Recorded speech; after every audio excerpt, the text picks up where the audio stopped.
Actu Foot Podcast. Le son du ballon. Bonjour et bienvenue sur Actu Foot Podcast, le podcast consacré au football avec un grand F, qui soit amateur ou professionnel, jeune ou senior, enfin bref, un podcast de football réalisé par des observateurs avisés du ballon rond. Et pour m'accompagner aujourd'hui, Yannick Pelayo. Bonjour Yannick. Bonjour Ida. Aujourd'hui, Yannick, nous allons nous intéresser à un sujet qui interroge bon nombre de footballeurs, la blessure. Quelle est sa définition? Quels sont les facteurs de risque? Comment éviter ou limiter certaines blessures comme la tendinopathie d'Achille? Et pour ce faire, nous allons recevoir le kinésithérapeute Yannick Guillaumet, notamment ancien ostéopathe de l'AS Monaco. Bonjour Yannick. Bonjour Eda. Yannick, l'autre, Pelayo. C'est pas facile. Quand il y a deux Yannick, c'est vraiment pas très facile. Est-ce que tu peux justement un petit peu nous expliquer, en tout cas expliquer à nos auditeurs, l'objectif de ce podcast? Oui, on va contextualiser un petit peu. Pour certains, vous avez peut-être déjà écouté le précédent podcast qu'on a fait avec Yannick Guillaumet. Tout est parti d'une discussion qu'on a eue dans l'été suite à un article de l'équipe sur la qualité, en tout cas, des staffs médicaux du football professionnel, qu'on imagine souvent très performante. L'article partait du principe que justement l'envers du décor est un peu différent. Donc on en a parlé, on a discuté de ça avec Yannick et on l'a fait venir pour faire un premier podcast sur cette thématique-là. Qu'on a appelé le staff médical d'un club pro, que vous pouvez retrouver du coup sur toutes les plateformes, Spotify, etc. Voilà, et forcément, on a discuté beaucoup autour de ce podcast et est venue l'idée de développer la thématique des blessures, mais un peu plus en faveur justement du football amateur, puisque le footballeur amateur se blesse aussi. On en a discuté ensemble aussi avec toi, Rida, puisque tu es, on va faire une petite digression, éducateur aussi dans un club avec des jeunes. Donc c'est un sujet qui t'intéressait et on s'est dit, ça peut être pas mal de faire une petite série justement pour informer les gens autour justement de ce phénomène de la blessure. Donc on a décidé de faire un premier podcast aujourd'hui de manière assez généraliste pour planter le décor à ce niveau-là et aussi de s'intéresser dans une seconde partie de ce podcast sur la tendinite. Yannick dira plus la tendinopathie d'Achille, donc voilà, ce qui nous fait mal un petit peu au-dessus du talon assez régulièrement, on a tous un petit peu connu ça. Donc voilà, l'idée c'est de vraiment d'apporter un petit peu de connaissances, de conseils, en essayant bien sûr de vulgariser ça pour tout le monde, parce que nous en premier, Rida et moi, nous ne sommes pas médecins ni spécialistes de ça, donc c'est ce que Yannick va nous aider à faire. Et puis voilà, je vais lui donner la parole, on va lui donner la parole justement pour planter le décor et en savoir plus justement sur les généralités de la blessure. À toi de jouer, Yannick. Je te fais une belle passe maintenant. Ça ne m'étonne pas de toi, Yannick. Une belle passe, je te reconnais bien là. On va d'abord dans un premier temps parler de la blessure au sens large. Et qu'est-ce qu'on peut dire d'une blessure? En fait, dans le sens sportif du terme, c'est quelque chose qui va vous empêcher de vous entraîner pendant au moins 3 jours. Cela va toucher les muscles, les articulations, les ligaments, les os.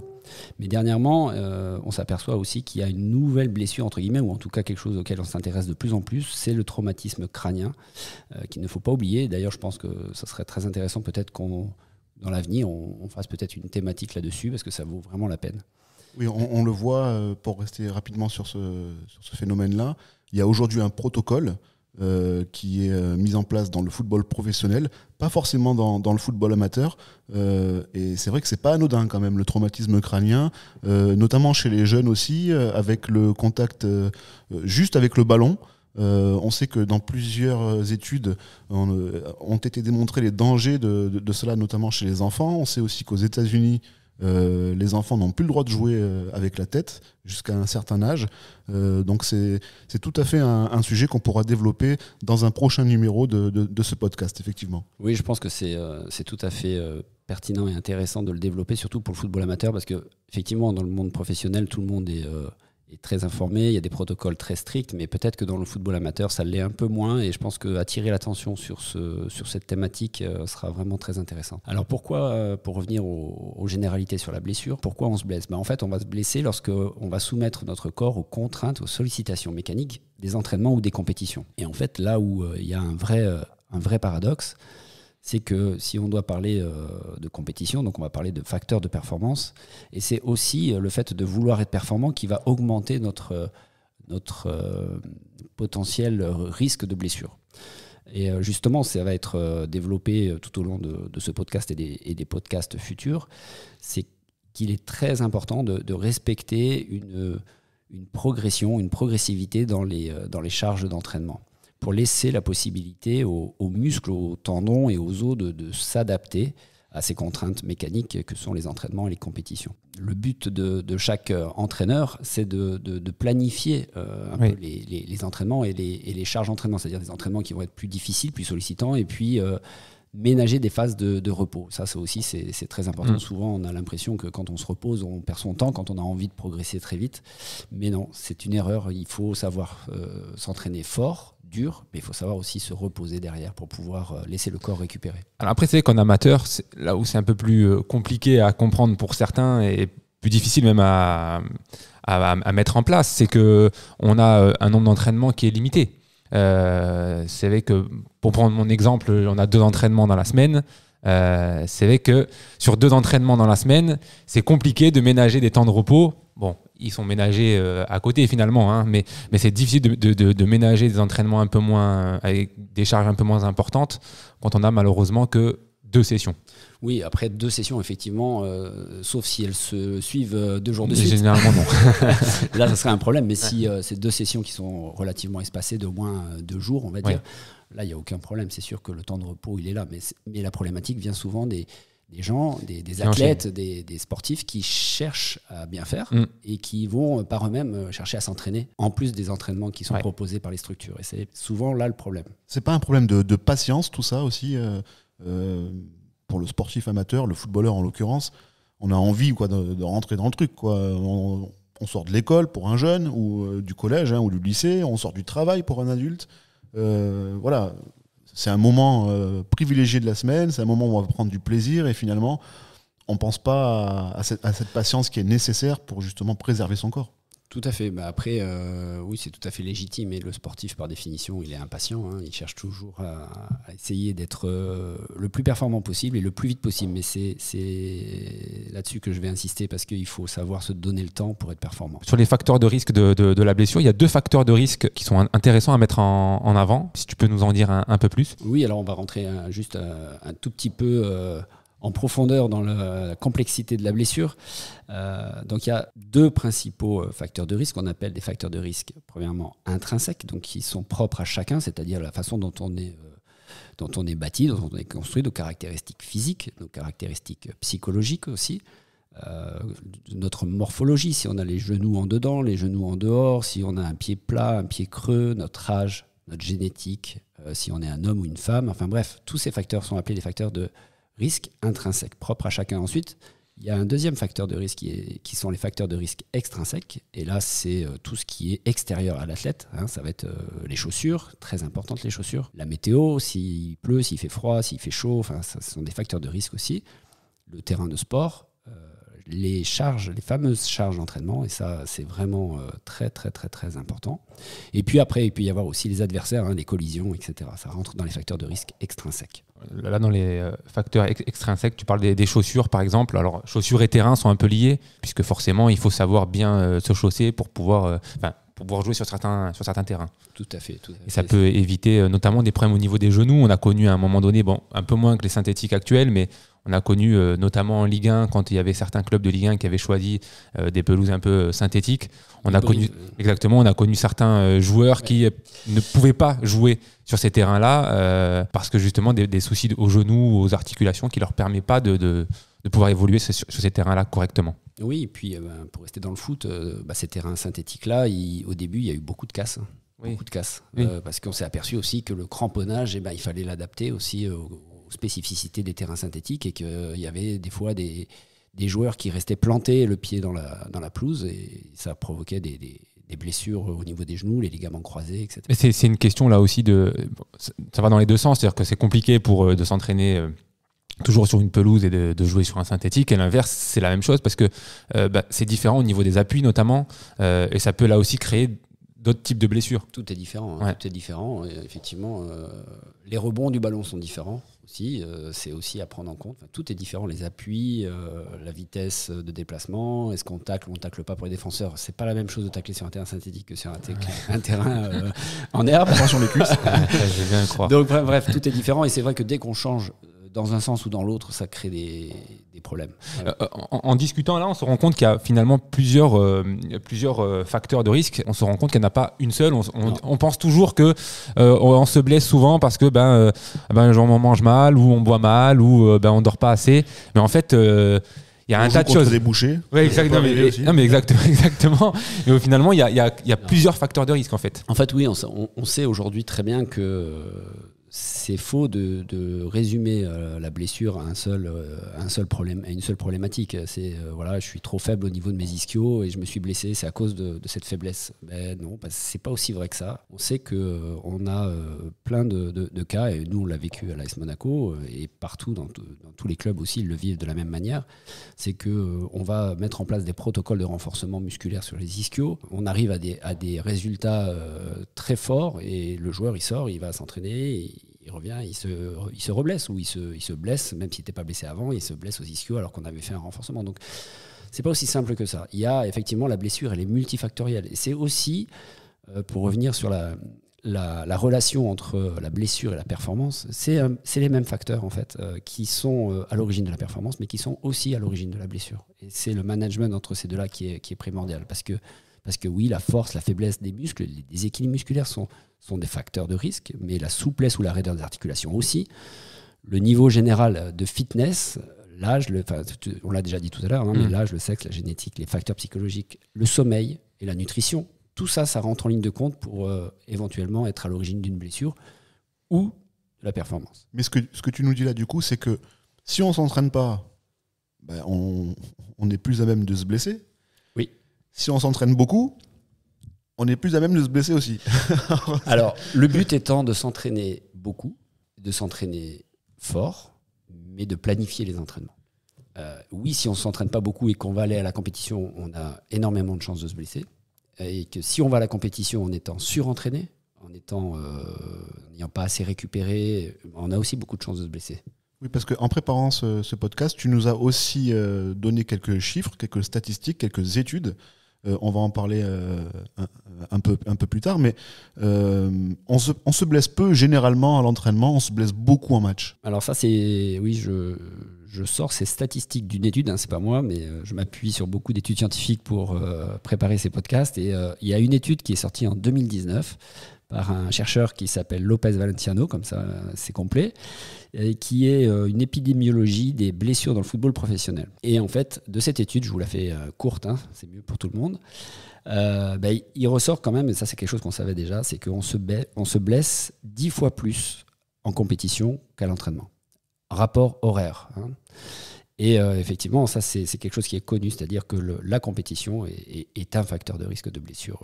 Donc d'où l'importance d'être bien préparé. Mais c'est vrai que la compétition reste l'endroit où on se blesse le plus souvent. Pourquoi justement ? Alors c'est pas détaillé c'était pas le thème de cet article. Les conclusions, on peut les imaginer. On peut très certainement que le stress de la compétition est un facteur important à prendre en compte. Et que l'état de fatigue, d'implication de chacun en compétition est très certainement supérieur à ce qu'il est aux entraînements, contrairement à ce que beaucoup d'entraîneurs voudraient, parce que beaucoup ont entendu dire que comme on joue comme on s'entraîne, donc il faut s'entraîner fort pour pouvoir jouer fort.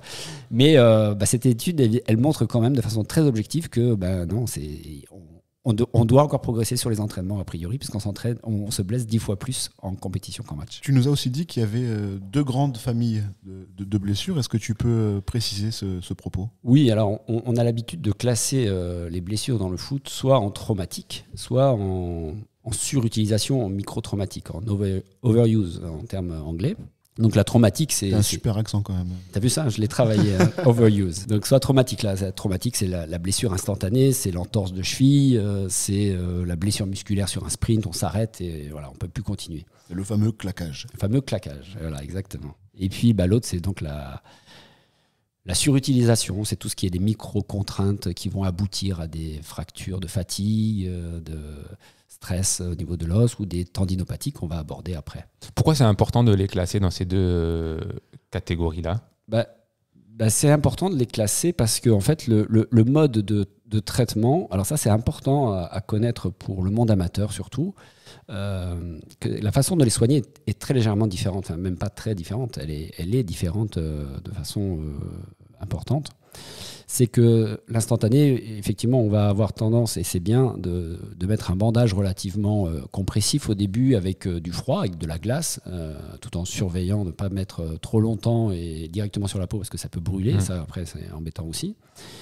Et donc la gestion, le management de la blessure à moyen terme entre la blessure instantanée et la blessure micro-traumatique sont différentes, complètement différentes. C'est plus long pour le micro-traumatique ? Oui, en général, oui. Ouais. En général, oui.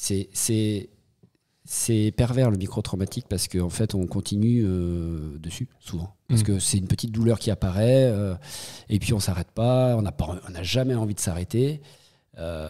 Donc on continue.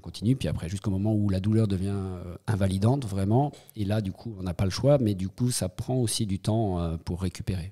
Est-ce qu'on pourrait caricaturer peut-être la blessure type du footballeur professionnel ou même amateur d'ailleurs, du footballeur dans sa généralité ? Oui, alors je m'appuie toujours sur les statistiques de cette fameuse étude. Grosso modo, le footballeur, alors cette étude traite des footballeurs professionnels, donc le footballeur professionnel, donc il se blesse 10 fois plus en compétition qu'à l'entraînement. C'est une blessure traumatique qui apparaît le plus souvent à la cuisse, préférentiellement aux ischios. Elle apparaît, cette blessure, statistiquement en fin de mi-temps, que ce soit la première ou la deuxième.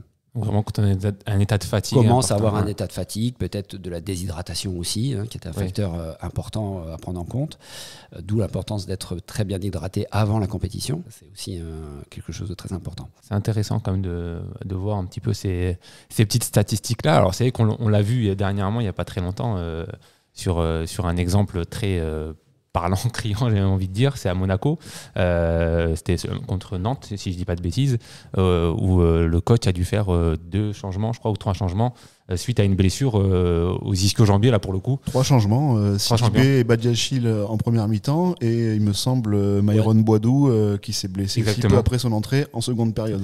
D'ailleurs, il ne voulait pas sortir. Il voulait pas sortir, effectivement. Non, c'est bon, ça va. Il n'arrivait plus à marcher, mais ça allait. Il voulait pas sortir. Et son équipe a fini à 10. À 10 du coup. Exactement. Mais alors, lui, c'est différent pour le coup, parce que lui, il vient de rentrer en jeu. Ouais. Donc là, on est sur un type de blessure un peu différent, parce que là, on n'est pas sur l'intensité ou de la fatigue, peut-être un problème d'échauffement. Enfin, là, on peut suppute, mais certainement.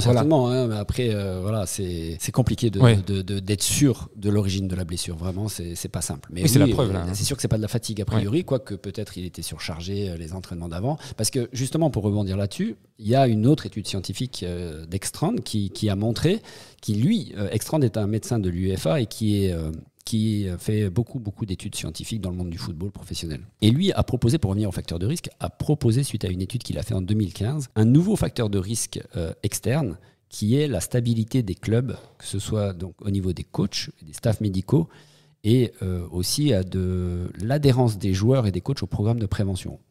Donc en fait, ça, c'est nouveau, mais c'est très important, effectivement. Moi, je suis entièrement d'accord avec ça, que la stabilité dans un club, c'est très important pour prévenir les blessures. En fait, en tout cas, quand il y a des déstabilisations, des changements, et là, l'exemple est criant à l'AS Monaco, là, au mois de janvier, où en fait, un nouveau coach arrive 4 jours avant la compétition, 4-5 jours, je ne sais plus exactement. C'est ça à peu près, ouais. Voilà.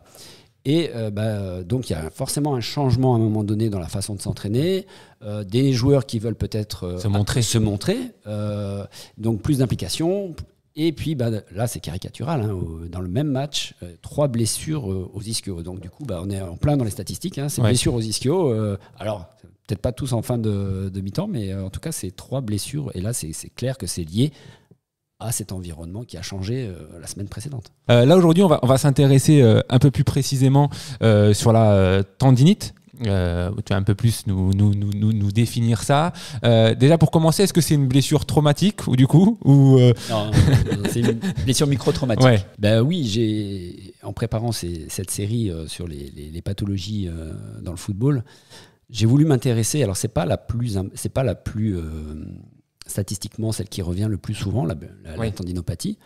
Mais moi, je trouve que dans le monde amateur, c'était assez important de redéfinir un peu cette pathologie parce que souvent, on la néglige. On joue dessus, on joue avec, mais ça finit par, en général, par toujours un arrêt. Mais plus cet arrêt va intervenir de façon tardive, justement, et plus ça va être invalidant. En fait, il faut savoir que, alors statistiquement, c'est d'abord la pathologie des runners et des jumpers, les gens qui courent beaucoup et qui sautent beaucoup. Alors, Rida, est-ce que tu as eu déjà une tendinopathie d'Achille ? J'ai déjà eu. On va préciser que Rida est un coureur de 800 mètres.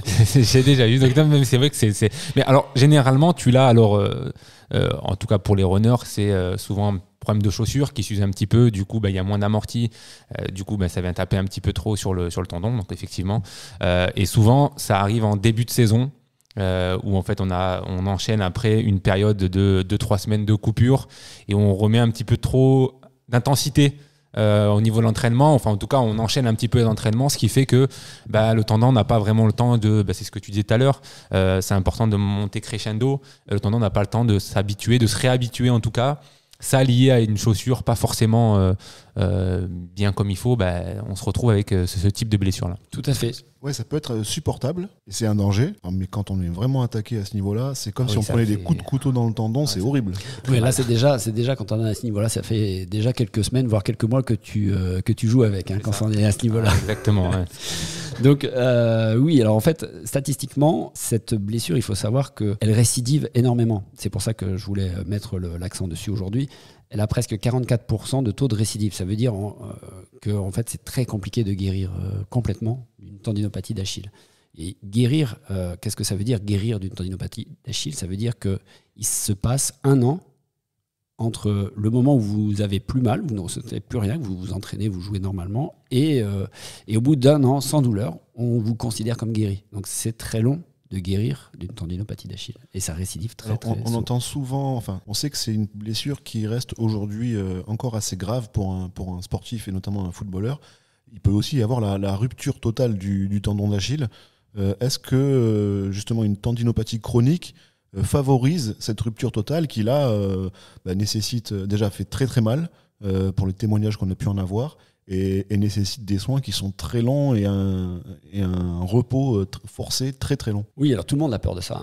La rupture du tendon d'Achille, est-ce que la tendinopathie est un signe annonciateur de la rupture du tendon d'Achille ? Alors aujourd'hui, on ne sait pas vraiment en fait. On ne sait pas vraiment. On aurait plutôt tendance à dire que la douleur est protectrice de la rupture, c'est-à-dire que comme vous avez mal, vous allez moins sauter, courir et vous allez vous préserver. Et souvent, c'est quand il y a très souvent des ruptures qui apparaissent sans signe annonciateur. Par contre, on retrouve dans cette rupture du tendon d'Achille, alors c'était pas la thématique d'aujourd'hui, mais je sais que ça te tient à cœur, Yannick, donc on va faire une petite digression, mais bon, on n'est pas loin de la thématique. Et bien ça arrive souvent dans une population entre 37 et 44 ans, donc c'est les anciens qui souffrent beaucoup de ce genre de problématiques. Et alors, il faut savoir on a quand même des facteurs de risque connus pour la rupture du tendon d'Achille, c'est les traitements antibiotiques. Certains antibiotiques, alors là, c'est la famille des fluoroquinolones, donc c'est un petit truc à retenir dans un coin de sa tête. Quand vous allez voir le médecin et que vous avez mal et qu'il va vous donner des antibiotiques, il ne faut pas oublier de lui préciser que vous êtes un sportif, et donc peut-être il pourra aiguiller son traitement en fonction de ça, parce que c'est un facteur de risque de rupture du tendon d'Achille. Donc ça, c'est un premier. Et ensuite, c'est souvent aussi, on retrouve beaucoup d'injections de corticoïdes, c'est-à-dire qu'on a voulu soigner la tendinopathie avec des infiltrations. Pour pouvoir rester actif. Voilà, et ça fragilise le tendon. En fait, les infiltrations sont des produits donc, avec des corticoïdes, donc des puissants anti-inflammatoires qui vont digérer, entre guillemets, l'inflammation, mais aussi qui s'attaquent un petit peu à tout, y compris du tissu sain, quoi. Donc, on sait aujourd'hui que quand on se fait infiltrer, il faut derrière respecter quand même un temps de repos, parce qu'on est fragilisé à court terme. Et souvent, quand c'est pas respecté, ça peut aboutir à des ruptures. Essayons de comprendre un petit peu mieux ce dont on parle. Qu'est-ce qu'un tendon déjà ? Et qu'est-ce que le tendon d'Achille ? Alors, qu'est-ce qu'un tendon? Le tendon, alors d'un point de vue anatomique, c'est la jonction entre le muscle et l'os. C'est l'élément qui va permettre la transmission à l'os de la force développée par le muscle. Ensuite, sa composition, c'est principalement des protéines. C'est entre 60 et 90% de protéines, un tendon. Et notamment, alors pour rentrer dans le détail, c'est du collagène de type 1, donc un collagène de type structurel. C'est un collagène spécifique qui résiste très bien à la traction mécanique. Et c'est d'ailleurs le rôle principal du tendon, c'est de résister, c'est de transmettre les tractions et les contraintes mécaniques. Ce qu'il faut comprendre dans le développement de la tendinopathie, c'est que tout entraînement, toute contrainte mécanique sur un tendon va engendrer, et c'est pareil au niveau musculaire, sauf que c'est plus rapide qu'un tendon, va engendrer des micro-déchirures. Ces micro-déchirures sont physiologiques, sont normales, et elles vont aboutir à un turnover avec la création de nouvelles cellules tendineuses qui vont se reconstruire à la suite de ça et qui vont se reconstruire plus fortes. Et en général, il y a besoin de 48 heures à 72 heures pour que le tendon se reconstruise complètement. C'est d'ailleurs là le point le plus important, c'est que quand on va mettre des contraintes très fortes, et qu'est-ce que c'est que des contraintes très fortes sur un tendon? C'est des sprints, c'est des sauts, c'est les contraintes les plus fortes, c'est les changements de direction, c'est des décélérations, des accélérations, etc. Là, les tendons, ils sont très, très, très sollicités, et derrière des entraînements où il va y avoir beaucoup de contraintes de cet ordre-là, il va falloir respecter, pour être tranquille, 3 jours, avant de pouvoir remettre les mêmes styles de contraintes relativement forts. Ouais. Donc, globalement, on peut bien s'entraîner, mais il ne faut pas... c'est sûr que si on fait 3 jours de suite, beaucoup de sauts, beaucoup de sprints, on est à risque pour les tendons. Est-ce que si j'image la chose, on prend un élastique et on tire dessus, et il devient un petit peu plus lâche après qu'on ait tiré un peu fort dessus, et si on tire très fort, il casse complètement? L'image de l'élastique, elle vaut surtout pour les muscles qui ont cette caractéristique élastique, mais les tendons sont très très peu élastiques. D'accord.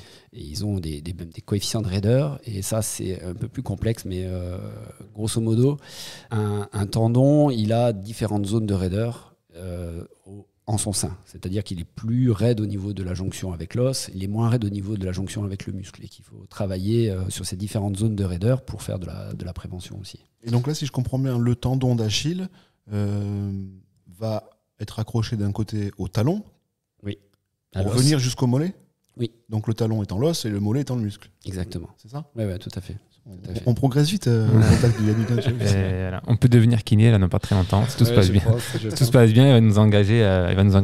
Depuis tout à l'heure, tu parles de tendinopathie. Alors moi, tout à l'heure, j'ai parlé de tendinite. Oui. Alors on va essayer de pas perdre nos auditeurs. Est-ce qu'il y a une différence ou est-ce que ce sont deux termes finalement assez identiques? Alors aujourd'hui, on parle préférentiellement de tendinopathie. Alors après, c'est de la sémantique parce qu'en fait, tendinopathie, ça veut dire littéralement pathologie du tendon. Et tendinite, inflammation du tendon. Et là où les experts se chamaillent un petit peu, c'est que y en a qui disent que la tendinopathie, la douleur au tendon n'est pas liée à une inflammation. Et d'autres qui disent que oui, si, c'est une inflammation. Donc en fait, c'est un peu plus complexe que ça. C'est effectivement le point de départ est souvent une petite inflammation, mais quand ça devient chronique, ça part dans une dégénérescence tendineuse, qui est plus proche de la pathologie du tendon en fait. Justement, je suis footballeur. Comment je peux reconnaître les symptômes de ce mal? La plupart du temps, donc c'est une installation progressive, c'est-à-dire que on va commencer à ressentir des douleurs au niveau donc du tendon, donc c'est au-dessus du talon, 4-5 cm au-dessus du talon. Et souvent, on va commencer à ressentir cette douleur un matin, pas forcément à l'entraînement, mais le lendemain matin, on va se lever et les premiers pas vont être difficiles, une douleur ou une raideur à la marche qui peuvent nous faire boiter, puis après très vite, ça va mieux, on ne le sent plus. On peut vite penser que c'est une courbature par exemple? Voilà, sauf que là, c'est une courbature sur le tendon, on n'en a jamais vu. Donc effectivement, mais bon, ça s'apparente un peu à ça. Il peut y avoir localement un gonflement aussi, très souvent. Et voilà, et donc c'est là où il faut être prudent et savoir reconnaître ces symptômes-là pour ne pas laisser le temps de récupération avant de remettre des charges sur ce tendon. Pourquoi justement cette blessure, on dit qu'elle est un peu vicieuse? C'est une blessure justement, comme tu le dis tout à l'heure, qui vient progressivement. On s'en rend pas compte. En fait, on veut un petit peu pas le nier, mais se dire bon ça va passer. Et au final, ça peut devenir très problématique dans le futur. Le problème, c'est ça, c'est que comme on a dit tout à l'heure, comme toute blessure de surutilisation, au début, on force dessus. C'est une petite douleur qui est très supportable. Et on va forcer dessus. Et justement, pour aider à reconnaître les premiers signes, il faut savoir que la douleur tendineuse, elle évolue, elle est très connue. Ça commence par une petite raideur, donc on a dit tout à l'heure, petite raideur, petite douleur, et qui va céder très rapidement à l'échauffement. C'est-à-dire qu'au début, on peut s'entraîner, et on a pas mal, et ça va. On va continuer à s'entraîner, et puis la douleur va grandir, et le temps d'échauffement nécessaire à ne plus sentir cette douleur va commencer à être de plus en plus long. C'est-à-dire qu'au lieu de passer de 5 minutes d'échauffement pour aller mieux, ça va commencer à être 10 minutes, un quart d'heure, et jusqu'à ce que ça ne passe plus jamais. Et là, ça commence à être important, et souvent, c'est là que le sportif s'arrête. Ça aurait été bien qu'il s'arrête avant, parce que comme ça, il revient plus vite à la compétition. Et le danger, comme tu nous l'as confié en préparation de ce podcast, c'est que on aille vers une dégénérescence du tendon au final. Et ce qui là est beaucoup plus grave. Tout à fait, mais c'est la définition de la tendinopathie en fait. C'est la dégénérescence du tendon. Ça veut dire quoi ? Ça veut dire que le tendon ne fait que se fragiliser. Son turnover est perturbé et il se micro-fissure plus qu'il ne se reconstruit. Et donc on est dans un cercle vicieux et c'est là le problème principal. Et quand tu nous dis qu'on considère la guérison au bout d'1 an, ça veut dire concrètement qu'il faut s'arrêter 1 an ? Pas du tout. Là-dessus, on vient sur comment guérir d'une tendinopathie. Ce qu'il faut savoir aujourd'hui, c'est que pour soigner une tendinopathie, il ne faut pas s'arrêter. Alors, je vais m'expliquer. Oui, il va falloir arrêter la compétition. Ok, ça c'est vrai. Mais par contre, il ne faut pas rester dans son canapé devant la télé et attendre que ça passe. Parce que là, on sait que ça va durer pas 1 an, mais peut-être 2 ans. Donc en fait, aujourd'hui, on sait que les meilleurs facteurs pour guérir d'une tendinopathie, ça va être les traitements actifs. Les traitements actifs, c'est à base d'exercice. Donc il va falloir aller voir votre kiné du sport si possible, et il va vous faire des exercices qui seront bien adaptés à ces problématiques de tendinopathie. Donc la première phase pour guérir d'une tendinopathie, déjà, c'est une décharge relative du tendon. Ça veut dire qu'il va falloir s'entraîner moins, certainement ne plus faire de compétition, oui, et effectivement minimiser les moments où on va faire des sprints, sauter, etc. Au début, c'est vrai que ça, on va les arrêter parce que ça met trop de contraintes sur le tendon. Bien sûr. Donc on va laisser un peu une petite phase pour que le tendon aille mieux, que la douleur soit moins importante, et après, progressivement, on va passer sur des phases qui vont être une remise en charge progressive des contraintes sur le tendon afin d'augmenter sa capacité aux efforts et retrouver sa capacité à courir, à sauter, etc. progressivement jusqu'au à la dernière phase qui est le return to play, comme on appelle, c'est-à-dire le management de cette pathologie dans le retour à la compétition. Quels sont les facteurs de risque, on n'en a peut-être pas parlé, liés à cette blessure ? Alors, il existe des facteurs intrinsèques, encore une fois. Les plus connus sont une faiblesse musculaire des fléchisseurs plantaires, c'est-à-dire en gros les muscles du mollet qui perdent de leur force, qui sont faibles.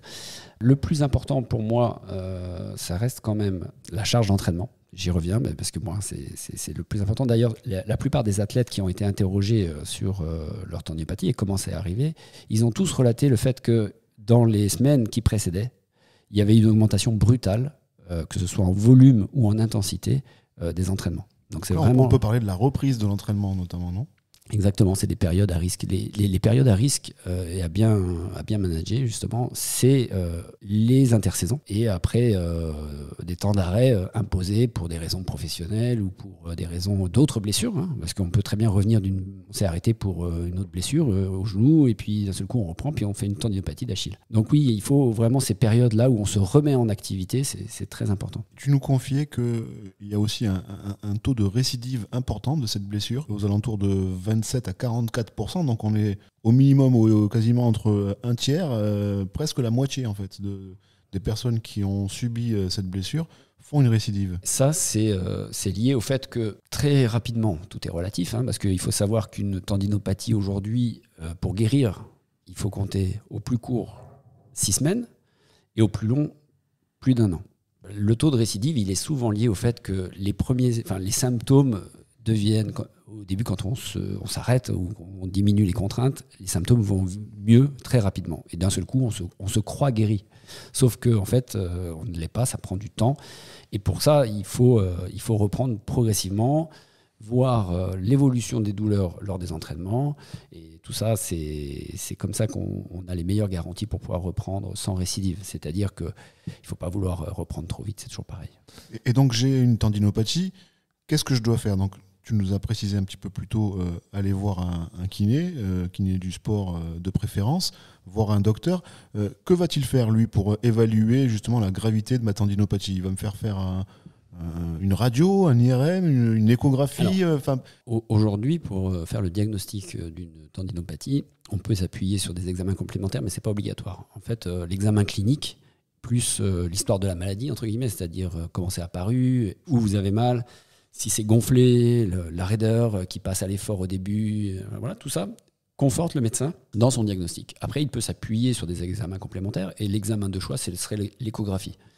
L'échographie dans le tendon, donc c'est un examen qui est pertinent. Par contre, il faut s'en méfier aussi, parce que il faut savoir que les images d'un tendon qui souffre vont très souvent rester identiques, ces images, alors que le joueur ne sent plus rien, il va reprendre et il peut même être guéri en ayant toujours des images échographiques un peu perturbées. Ça, on le sait très bien, il faut se méfier aussi des images. Par contre, alors ça c'est plus dans un contexte professionnel, ce que je trouve intéressant dans l'échographie, c'est qu'on sait que quand on fait une échographie à quelqu'un qui n'a pas mal au tendon, mais on fait systématiquement dans le milieu pro, on regarde un peu les différentes zones du corps, et si on voit qu'il y a déjà des signes au niveau échographique d'un tendon qui souffre, on sait que statistiquement, il va développer une tendinopathie d'Achille. C'est intéressant pour la prévention. C'est-à-dire qu'on va directement, lui, le manager différemment. On va lui mettre tout de suite un travail de prévention et on va surveiller ses charges d'entraînement peut-être de façon plus proche.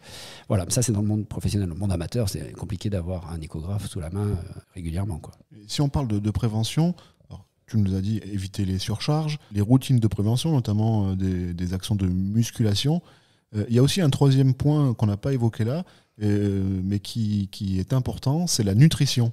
En quoi la nutrition peut justement prévenir ce problème physique? Il faut savoir que la nutrition, elle a son rôle plein et entier dans la prévention du risque de blessure, mais aussi dans l'amélioration de la récupération. C'est-à-dire qu'on va optimiser, on va peut-être raccourcir le temps de cicatrisation avec une nutrition appropriée. Alors dans le cadre des tendinopathies, en fait, on sait aujourd'hui que des supplémentations en collagène, parce que le collagène, c'est, comme on l'a dit tout à l'heure, la protéine principale des tendons.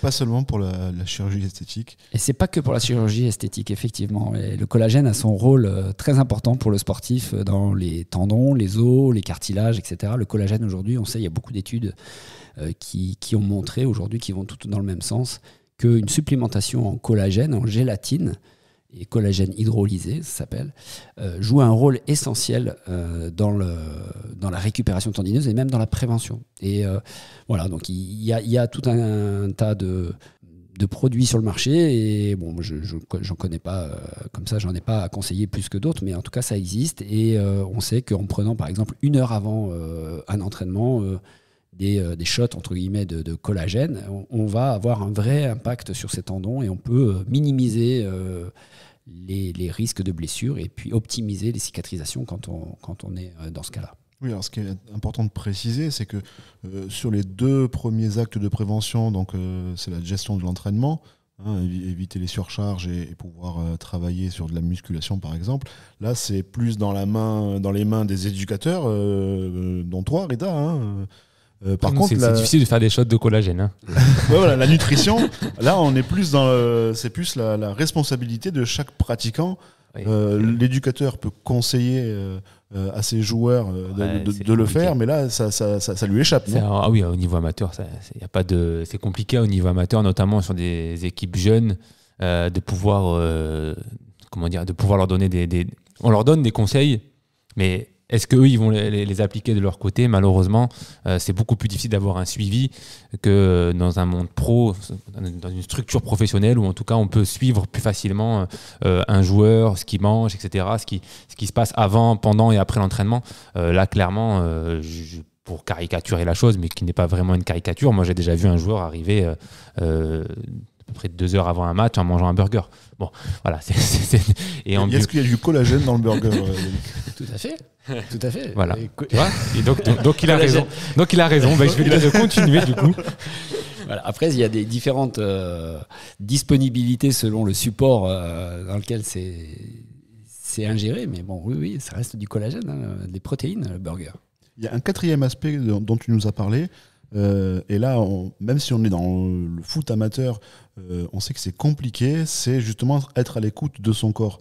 On peut tout à fait, d'ailleurs, l'être, ressentir la douleur, mais d'un autre côté, se dire bon, alors là, j'ai un tel, ils peuvent jouer à ma place. Si jamais je ne joue pas, ils vont prendre ma place. Et puis après, je pourrai plus jouer. Et puis, j'ai pas envie de sortir de l'équipe.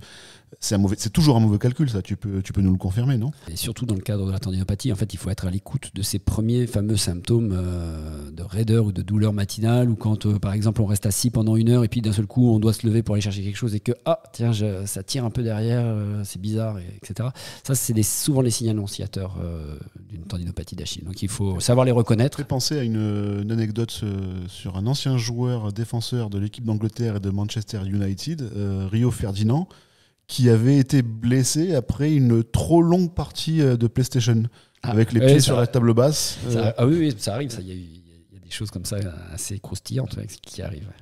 Si on devait conclure un petit peu sur cette blessure-là, sur la tendinopathie d'Achille, quel message du coup il faudrait retenir si chacun devait peut-être se mettre un petit pense-bête, on va dire, sur le frigo? Oui, et surtout peut-être s'enlever quelques idées reçues, quelques croyances qui sont fausses et qui peuvent être dangereuses.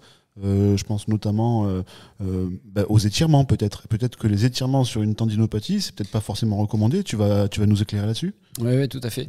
Tout à fait. Alors, pour répondre directement à ta question, Yannick, effectivement, les étirements, alors on sait aujourd'hui que pour soigner une tendinopathie, c'est les exercices. Alors, différents types d'exercices qu'on appelle excentriques ou isométriques, etc. Enfin, ça, c'est plus les professionnels de la santé qui managent ça. Mais par contre, les étirements n'apportent rien. Selon en plus la localisation de la tendinopathie, et notamment dans la tendinopathie d'Achille, quand il y a différents types de localisation, soit à l'insertion, c'est-à-dire proche du talon, à l'os, ou à la moyenne portion, à la mid-portion, comme on appelle, ce qui est 4-5 cm. C'est ce qu'on a développé aujourd'hui, c'était la tendinopathie d'Achille, la partie moyenne du tendon, non pas à l'insertion. Et à l'insertion, quand on souffre d'une tendinopathie d'Achille à l'insertion, les étirements vont amener des contraintes de compression. Et le tendon n'aime pas les compressions. Il aime les tractions, c'est ce qui le stimule. Des fois, c'est ce qui le stimule trop. Mais le tendon est fait pour résister aux tractions et non pas aux compressions. Et souvent, les étirements vont amener un conflit avec l'os au voisinage du tendon et ça va amener des contraintes de compression. Pour finir sur cette tendinopathie d'Achille et à l'insertion, attention aux chaussures. C'est souvent des chaussures neuves avec un contrefort au niveau talonnier qui est un petit peu trop rigide et qui va venir irriter le tendon. Donc, un petit message, gardez vos vieilles chaussures. Quand on a des nouvelles chaussures, souvent, même chez les pros, on fait un entraînement avec les nouvelles, un entraînement avec les anciennes, etc., de façon à ce que ça assouplisse. Si elles sont complètement déglinguées, voilà. On essaye d'alterner. Et je vais finir, moi, si tu me permets, Yannick, juste pour dire les derniers messages importants à retenir. Donc il faut attention aux changements brutaux de modalités d'entraînement, donc les intensités, les volumes. Il faut vraiment se méfier de ces périodes-là. Il faut bien réfléchir quand on s'entraîne seul à combien on court, quelle vitesse on court et le faire, cette augmentation de façon progressive d'un entraînement à l'autre. Il faut savoir placer des moments pour se reposer aussi, ça c'est très important. En cas de tendinopathie, il faut privilégier des thérapies actives et non pas rester au fond de son canapé en attendant que ça passe. Que soigner une tendinopathie, effectivement, comme je l'ai dit tout à l'heure, ça peut prendre plus d'1 an. Donc il faut le prévenir, il faut faire attention parce que quand on est parti là-dedans, on est parti pour longtemps. Que le taux de récidive est très élevé et que les stratégies nutritionnelles peuvent être intéressantes en termes de prévention. Comme quoi, il y a pas mal de petits messages à retenir et c'est quand même, voilà, chacun peut réussir à éviter, en tout cas à limiter ce genre de blessures-là en faisant un petit peu attention et surtout, s'il y a un message peut-être un peu plus qu'un autre à retenir, c'est être à l'écoute. Et alors souvent on dit à des sportifs, t'es un peu trop à l'écoute de ton corps, vas-y joue, non mais c'est rien, t'inquiète. Il faut quand même être un minimum à l'écoute en étant un peu objectif non plus, pas non plus céder à la panique à chaque petite douleur, parce que bon, on en a tous des douleurs, voilà. Mais c'est vrai qu'il faut quand même être globalement à l'écoute, surtout sur ce type de blessures-là, qui peuvent vraiment qui peuvent se traîner qui peuvent traîner dans le temps, quoi, clairement. Tout à fait. Et puis ne pas hésiter du coup pour aller savoir si c'est important ou pas, d'aller voir son médecin ou son kiné pour lui demander son avis. Oui, ça c'est très important également, l'avis médical.